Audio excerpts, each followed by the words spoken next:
Kontento ka na ba sa buhay mo? Siyempre, hindi. May pangarap din ako sa buhay. Kumukuha lang ako ng tiyempo.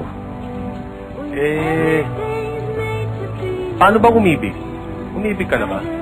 Maraming beses. Maraming beses na rin ako nabigo. Ano bang nararamdaman ng umiibig? Hindi makakain. Hindi makatulog. Palaging ubos ang pera. Bakit? Ito bang itsura ko to? Hindi dapat gumastos? Ewan ko nga ba? Nung humingi ako na isang tipon,